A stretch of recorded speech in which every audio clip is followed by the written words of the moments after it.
300. That's more secure, right?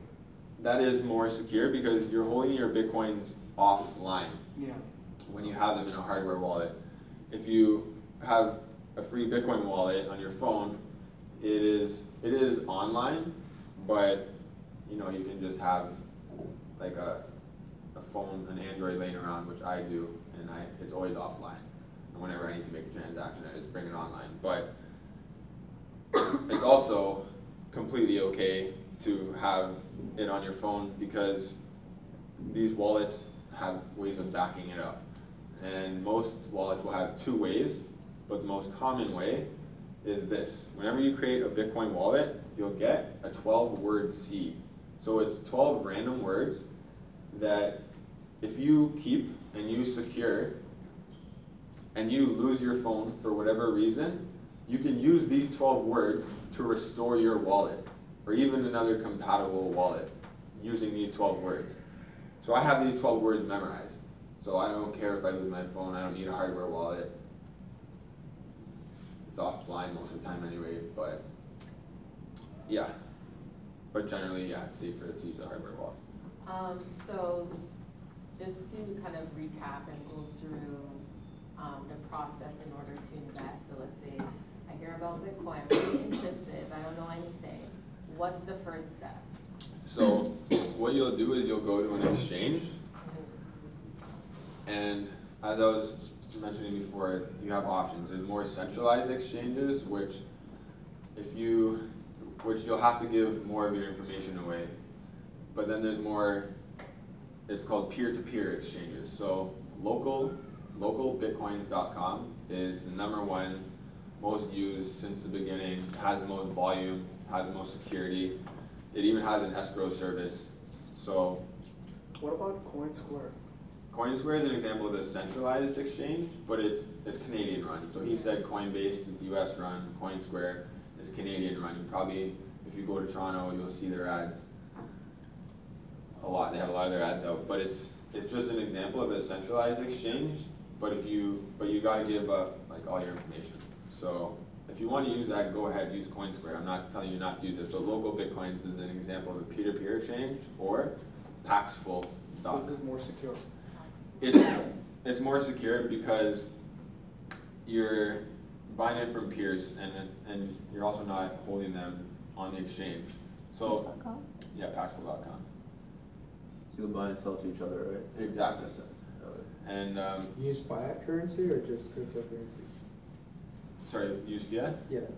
Yeah, so you use your fiat money, paper money, to put your funds on the exchange, but it's a way to buy Bitcoins. So those are strictly for Bitcoins. Like if you want to buy other cryptocurrencies, it's another exchange to use. But localbitcoins.com and Paxful.com are the best peer-to-peer exchanges to buy Bitcoins from. Local Bitcoins even has this escrow service, as I was talking about before. So you know, if you're worried about buying from another user, so there's two things. This other user will have a rating, so you'll see how much they've traded online, what ratings they've got. So you obviously use the best, most trusted one. But even then, Local Bitcoins has an escrow feature. So when you make a transaction, the funds are held in escrow by the website while the transaction is made, and only until everyone says, okay, the transaction was made fairly, do the funds get released to the proper parties. So does your bank or whatever get involved? Like how would you spend the money, like give the money to the person? So with Local Bitcoins, you go on the site, you create an account, and you can create an account using just your email and like your phone number to start. I'm pretty sure even just your email. But with that, you only have options to do cash deposit, which is going into a bank and doing a cash deposit to a vendor you meet on the site. So this vendor, when you guys start a trade, the vendor will say, here's my banking information, send $500 to my bank account. And you literally just go to the bank, you say, I'm making a cash deposit to whatever, like a friend, a consultant, whatever. They don't even need to know. You're just making a cash deposit to this account. And then once they get the money, they say, and this is all during escrow too. So they say, okay, I got the money, and then they release you your Bitcoins. That's one way. But then there's also like an Interact e-transfer. You can just give them your Interact e-transfer, your email, and you can send them the money through e-transfer, and then once they get it, they just send you the Bitcoins to your Bitcoin wallet. So you'll have an address you give them. So in order to send and receive Bitcoins, you need what's called a Bitcoin address. And think of it as an email. Think of it as an email, but it doesn't look like it at all. It's like a long string of numbers and digits. It either will start with a 1 or a 3. 95% of the time. But that's a code you get that you just punch it in and then you receive it, right? Exactly. So that's the Bitcoin address. Now so if you wanted to receive Bitcoin, you'd have to use a receiving address, a Bitcoin receiving address. So when you go to localbitcoins.com, it'll have a custodial wallet for you too. Like, you have to use their wallet in order to have that person you want to trade with send the Bitcoins to you. So you'll be able to send them your address. It'll say, it's pretty easy to follow. And there's YouTube tutorials for sure on local Bitcoins. Or even just how to use Bitcoin receiving addresses. But then once the trade's complete, like everyone, oh yeah, so I was just mentioning those were the two ways using like just an email address. So you can use e-transfer as well. But if you set up your bank account, you might as well just start using exchanges like CoinSquare, because you'll probably get a cheaper price than peer-to-peer exchanges. Because peer-to-peer exchanges, vendors sell them at whatever price they want, so there's kind of a premium involved in it. But exchanges like CoinSquare, they have to sell them, or not they have to, they sell them closer to market rate. Yeah. But it's not that much of a difference. Like, I've been buying from local Bitcoin my whole life, or Paxful or other peer-to-peer exchanges, but I've always trusted it because of its escrow service and because of the amount of volume it uses. Like, there have been, I'm not sure if it was last year or a couple years ago, but China decided that we wanted to put bans on some exchanges, Bitcoin exchanges. If you saw the amount of volume that went to localbitcoins.com, it was like everyone just went to localbitcoins.com because it was, it wasn't controlled, it wasn't centralized. It can't just be shut down or have restrictions put on it. Does that answer your question about how to get set up? So the first step, you go to an exchange. Mm-hmm. So you can either use like a place like CoinSquare, Coinbase, or peer-to-peer, like Mm-hmm. those websites. And then you get a Bitcoin address. And how do you get that? So when you create an account, you'll get your own wallet, your own custodial wallet on localbitcoins.com.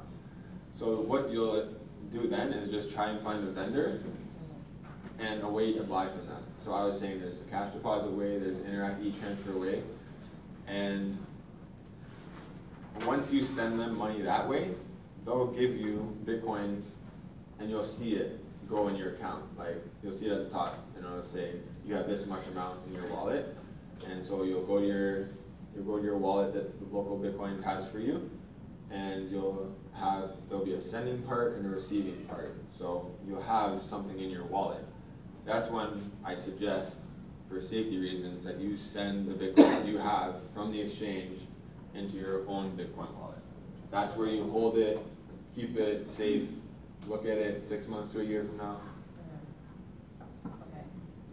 So after you do that, then what's next? Like, if you want to send Bitcoin to someone, all you need is their receiving address. So there's actually quite a bit of places you can spend Bitcoin nowadays, but as I was saying, it's most, like, I suggest you save it right now. It's not meant to be used as a medium of exchange right now. But you can, like, if you want to send Bitcoin to people across the world for whatever reason, you can, all you need is a receiving address. but there are some online, I guess, a source, whatever that accepts it. Yeah, Can you absolutely. give us some examples? For example, there's this website, Coin cards. Coin cards. That's a good website. You can buy all types of, like gift cards. Coincards.ca. You can buy gift cards and just go spend them with that type of money.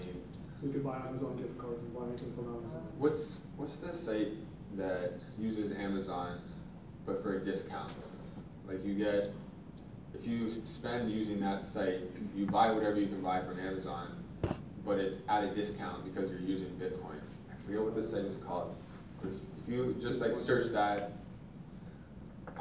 it'll come up. It's not coming to me right now because I don't really use it though. I don't You spend. can buy drugs on the deep web if you That's another thing too, but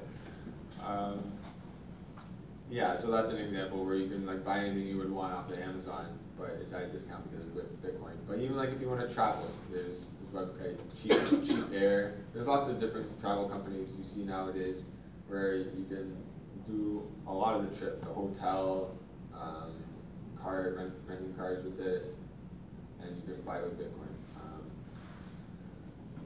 But yeah, you don't see a lot really like everyday stuff. You use mostly online because of that reason. It's just not ready to be used as a medium of exchange yet.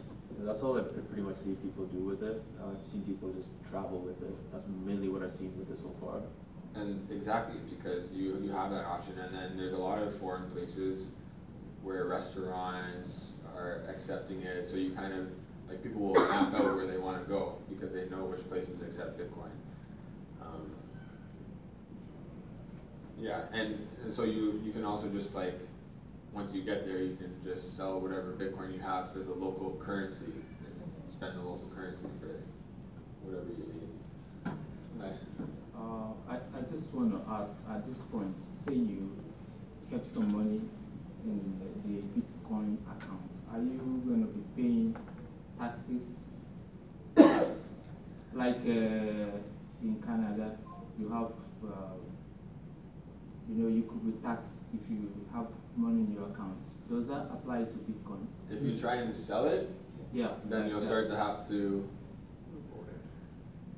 It's up to you, okay? So just remember, this is not a network that is run or controlled by anyone. Yeah. So it's up to you if you want to tell someone that you sold Bitcoin. If you bought it, you don't have to tell anybody anything, nothing. When you are selling it, that's when you have to say, that's when it's up to you if you want to tell someone that you're selling it. Am I making it clear? No, what I'm saying, there are legal requirements in every country. Sorry? There are legal requirements.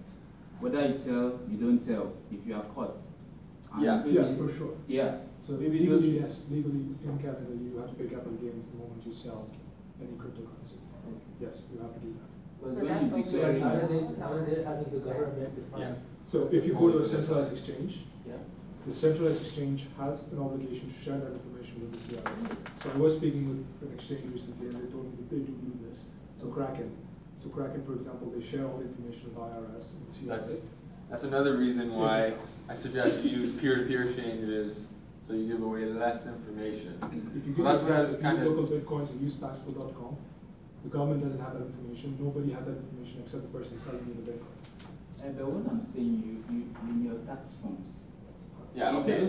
So Yeah. it depends, right? So see, like if I bought Bitcoin while I was in the US and I migrated to Canada, and now I have capital, do I have capital gains?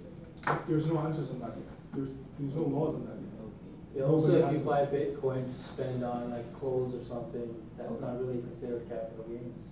But legally, yeah, if the government finds out, yes, you could be. Because why I'm asking those questions, you filed your taxes over the years, and you did not state, because people could use that for money laundering. I have like 1 million, I put it there. The US dollar is the most laundered thing in the world right now. You shouldn't have to worry about Bitcoin money laundering. You should be worried about the US dollar money laundering, which funds wars and stuff like that.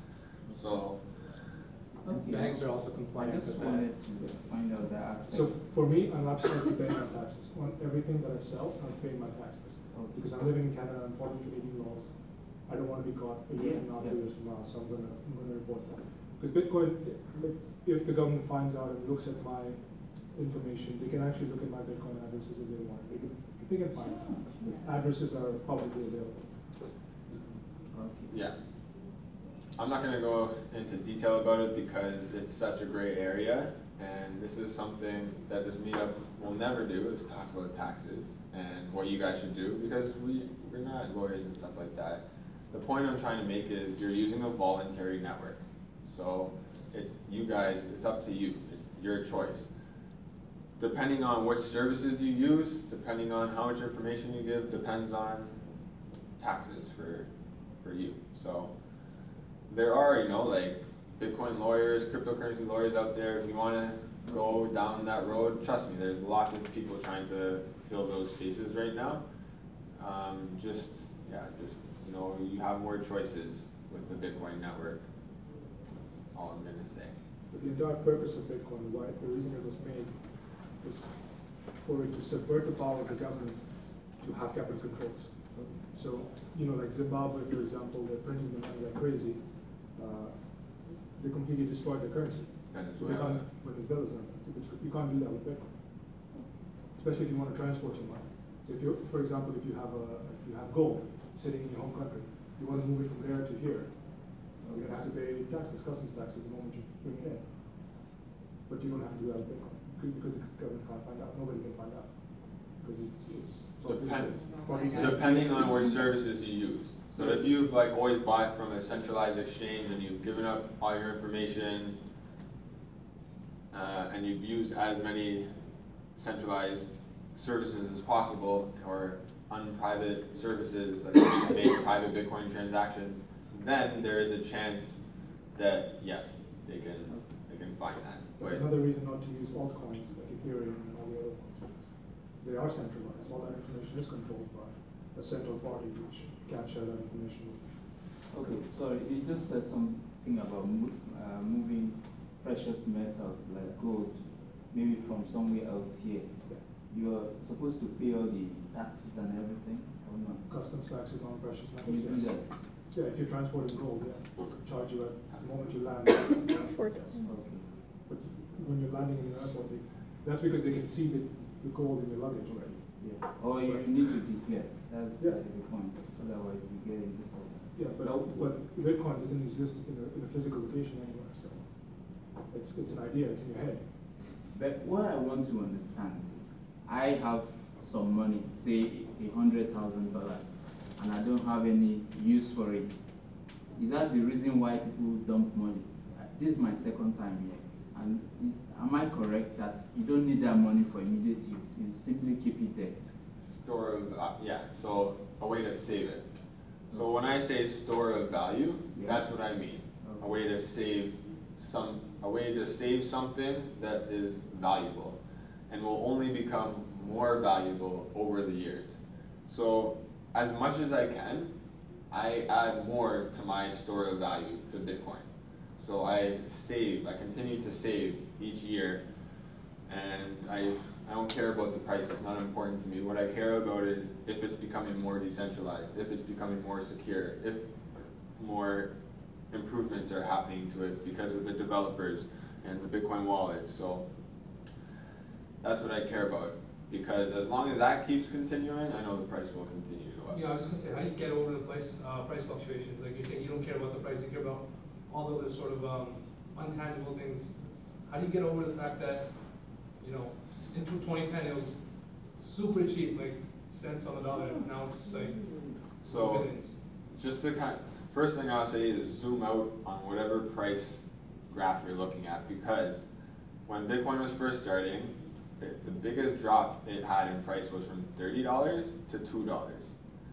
The next biggest price drop it had was from $1,200 to $200. Then, just last year, it went up from 20,000 to around 8,000 drop. But now it's kind of leveling out at around 10,000. So if you bought Bitcoin at the beginning of last year, at 2017, when it was $1,700 US, you're laughing right now if it's at around 10,000. You're not worried that it dropped from 20,000 to 8,000, right? Sure. So that's why I kind of say just buy it and think of it as a long-term investment. So I was mentioning earlier, if I just looked at the price once a year, I was always winning at the end of the year. I didn't look at all that stuff that happened because that depends on a lot of network effects, and most of it is, you know, the volume coming in, the demand for it. So, and also how much Bitcoin there is. I was saying, I don't know if you're here for this part or if you know, but there's a scarce amount of Bitcoin. There will only ever be 21 million Bitcoin. And over half of these Bitcoins have already been mined and distributed. So there can be more miners to create more Bitcoin? No, they can only continue to mine from what exists. So that creates more of a scarce demand for it. And then you put that together with the demand of users, and that's where you get that price increase. But anytime there is a big run up in price, you're gonna get a price correction, 100%. Yeah. That's why when, you know, last year, at the beginning of the year, it started around $1,700, but then it slowly throughout the year was going up, and then around like November, December, it shot from like 10 to 20 or something like that. There's gonna be a correction. So just keep that in mind. But as I was saying before, you know, from $30 to $2, from $1,200 to $200, those are bigger percentages than 20,000 to 800, and that percentage keeps getting less and less. So do you think it's ever going to go down to $1,000? Oh no, like it's already had its big price correction, so I'd say like 6,000 was the lowest, but it already went down to that. So it's already starting to work its way up from the price correction. It's like basically investing, like general investing. If you're investing in a mutual fund, right? You're not gonna look at every day of your mutual fund. You're looking at it a long term of it, right? What's the rate of return you're gonna get? Like if you look at every day, you probably kill yourself. It's gonna fluctuate the market, right? But if you look at maybe the next 40 years, you're like, okay, well, we got a nice maybe 9%, 12% back. But you look at the average of those years, right? It's crazy. Same thing with Bitcoin, I guess, in a sense. Like you don't want to look at it every day. You want to check in a couple of years from now, see how it's increased over time, right? I have someone, he's got a daughter who's already he used to come like 3 years ago. He's already got her a Bitcoin for when she's 18. And he just convinced his mom recently to buy like over 2 Bitcoins. But she's the one constantly asking him like, oh, how does it look? You know, what's the price? Blah, blah, blah. He's having to say like, remember, it's long term. Just talk to me in 6 months to a year. So, why do you think like Bitcoin will be, I guess, the main store value like chosen by other people versus other things like Ethereum and? I don't think you're here for that part either, but because it's immutable, because it can be changed, because of how decentralized it is.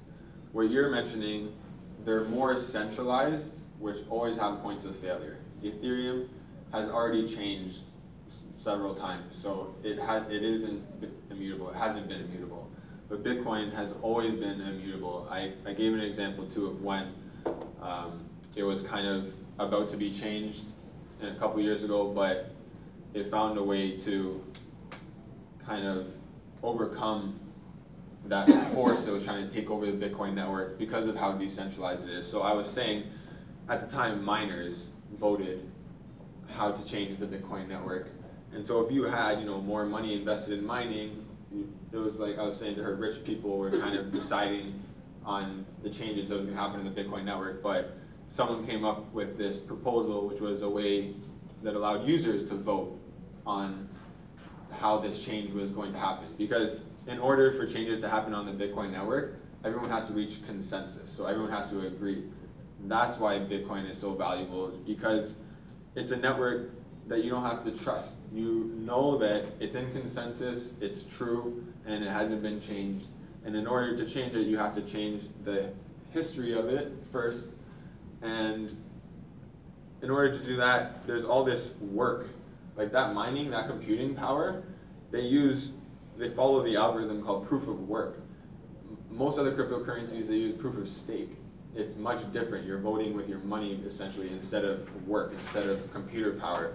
So this algorithm, proof of work, secures the network, and if you tried to change it, you had to change all the cumulative proof of work since Bitcoin came out in 2009. And that's becoming more and more impossible each year. Like a couple years, at this time, there was a possibility Bitcoin could have been changed, could have been tampered with. But because it overcame that, I'd say for sure like it's impossible now to change Bitcoin. There was a time, but because it was so decentralized, because it's open source, anyone can develop and add to the Bitcoin network, that's why it hasn't been changed. And so because of its immutability and its decentralization, that's why I think it'll stay, and yeah, and that it runs proof of work. So along the same line, do you think like the government could say, for example, they don't have enough, like it came out of nowhere, like I'm pretty sure obviously the government it doesn't have a tentacle anywhere near it. You're right. Could they be like, forget Bitcoin, we're gonna start our own thing and then just sort of coerce everybody to using that? So that's kind of what she was talking about earlier. We were talking about blockchain, you know, like blockchain, this term is being thrown around so easily because who controls mainstream media? Government, corporations. And so because they control mainstream media, over the years, they've tried to change the information people receive so so that they would rather use their version of a blockchain or their version of a cryptocurrency. The government of Canada has already came out with 2 digital currencies, CAD coin and Mint chip. They failed miserably. This was a couple years ago. Because and they have no clue, man. They have no clue. Like if you guys go on YouTube and you type in, there's this person, Andreas Antonopoulos, he talked to the Canadian Senate in 2013 and explained to them what Bitcoin is. They're all absolutely clueless. And he was pretty much telling them just try and adapt rather than put regulations and stuff like that. So what I've seen happen is they tried to develop their own networks, their own blockchains, but they're private blockchains, so they're centralized, they're easy to control. They're pretty much databases, they're not blockchains. That's what I would call most of these other blockchains being called blockchains. It's just databases. So they're creating their own blockchains, but databases, and they're trying to get people to use those and build towards that, but it's funny because there's the internet, you know, anyone can still, all I've done is just still continue to look at everyone's opinion and see what the consensus is on that, and Bitcoin is still the most decentralized, still the most immutable. So over the years, it's just become overwhelmingly, can't be stopped. So they're trying to change the way people think by the information they receive. And yeah, they're never talking good about Bitcoin. Like it's always something bad about Bitcoin in the media. There's sometimes you're starting to see, you know, like a positive Bitcoin article, but it's rare. So they're trying to get people thinking differently, and So a lot of misinformation? Misinformation. I'd say that's the biggest. Chip in here. So the best way to understand it is to understand currencies, and the history of currencies, and the history of economics, and the history of gold. I don't expect all of you to understand that, so I'll use an analogy. So there used to be an island in the Caribbean where people used to use seashells as currency. Right? And why did they use seashells? Because it was rare. Not everybody could just make seashells out of anything. So they started using seashells as currency. And it worked. It worked for a few decades, it worked for a few centuries. And then the Europeans came, and they realized that people were using a lot of seashells, but they knew that seashells were not rare. So they brought in tons and tons of seashells from Europe and just bought up the entire country. Right? That's a theory.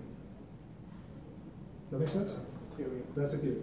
That's every other altcoin, because there is no limit to the amount that can be printed.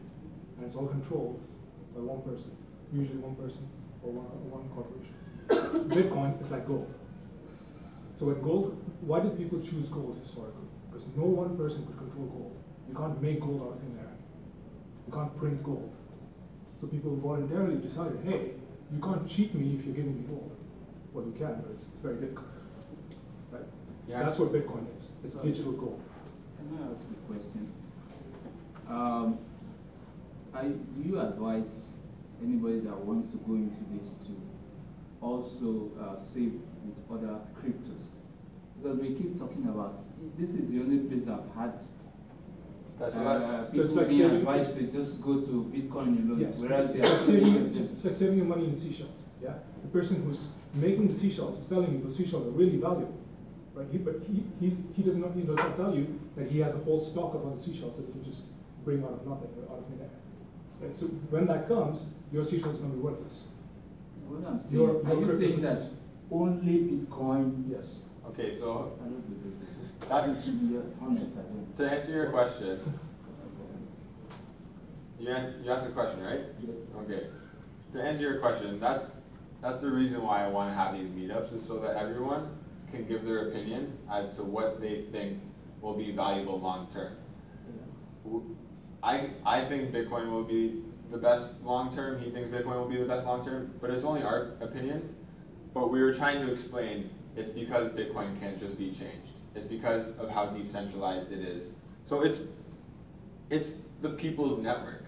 Anything else that I'm referring to, altcoins, these other cryptocurrencies, we're just trying to kind of, I don't want to say warn you, but like let you know that it's not as safe long term.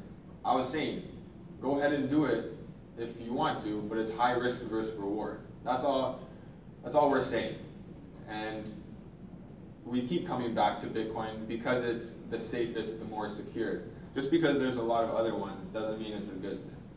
So in the end, it's up to you. But he actually gave a really good example of the history of money. You know, seashells. That was an objective ledger.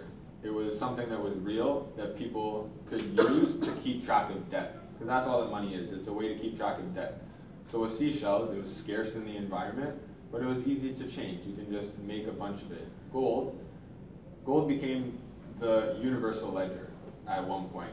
And it was the best way to keep store of value until Bitcoin came about. It was better than paper money, but is gold the world's reserve currency today? No, paper is, the US dollar is, because who controls it? You know, private, blah, blah, blah. We're all back to that again. So gold, unfortunately, you can melt it out and add in other metals, so there's ways to change it. And Because you have the power of the government, power of the guns of the government to stop people from using gold and moving gold. and that too. So, But you can't stop people from using Bitcoin. Because it's in your head. It literally, you can store your passphrase in your head, and nobody can steal that from you. So yeah. is there any upper limit to the price on Bitcoin? Probably not, right? I think because Bitcoin is aiming to replace the US dollar, the world's reserve currency, honestly, in my lifetime, millions, billions, because it has to equal the amount of debt that exists in the world today, and that's trillions of dollars. So if Bitcoin became the world's reserve currency, it would have to account for all that debt that exists, and that's trillions of dollars. And that's a reason why one Bitcoin goes to 1 million decimal places, because it's thinking for the future. So it could hit $1 million. It could be much more than that. I think in my lifetime, more than that. Best way, price is determined by supply and demand, right? So we don't know the demand, what the demand's gonna be like. But we You know know what the the supply supply, is. yeah. What's the supply? What's the supply? 21 21 Yeah. million. So how many people can own each one Bitcoin each? 21. But there's more than 21 million people in Yeah. there. So when it does become the global reserve currency, inevitably you're gonna see the price rise to millions of dollars. And these other cryptocurrencies, they don't have a limited amount. You can control the supply, so you don't know what the Makes price will sense. be. But then also how secure the network is. Like, they can be hacked, they can be changed. So if you want something long term, Bitcoin. But also, we're not forcing you to do anything. It's up to you. So That's good. yes, Sorry, so I know we're like all over the place, so, yes. so why exactly, like, should these sort of folks on Bitcoin and be like, oh, hey, nobody can do this in the future? Like, how do we know, like, it's just nobody's gonna do something a little better? Or, you know, the government will be like, hey, Bitcoin was good, but you know what, we made this other thing, the US and blah, blah, blah, UK, everybody supports it, boom, done. Like, all you need is like 5 European countries in the US, and that's it, right? So, so as I was saying, the decentralized nature and its immutability. The reason why it's immutable, the reason why you can't change it, you can't just create another better It's Bitcoin, strictly science, right? Like, is for all of these players on the network. There's 7 players on the Bitcoin network, but these other examples of Bitcoin that have tried to be created, they don't have all the 7 players. If they do, it's centralized to a point. So there's a central point of failure. Bitcoin has no central point of failure, is what I was trying to explain from the beginning, but it has no central point of failure because the people decide its future. And that's why it's so decentralized, because of the people. So at each year, each month, it's always been the people making it better, the people deciding on its future. It's never been corporations or governments or any kind of authoritative organization, which has always happened in the past because they had the most amount of money. They were able to control the supply, and most of the time they used force, like guns and stuff like that. But that's why. We kind of tried to explain, but it's hard. It's hard. I guess we need to be a little bit more technical, right? We need to learn a bit. Not honestly, I'm so untechnical. Like, I don't know anything technical at all. I've just been studying this in 2011, so I've had all the time to research the concepts and understand the concepts. So you did not study software, nothing like that? Nothing. I know nothing about that. Like, I know of some. I've used the internet. Like, I've used peer-to-peer technologies growing up. So if you guys ever use LimeWire or Kazaa, That's old. right? Like, that's old, but those are examples of peer-to-peer technology. Napster was the first way to download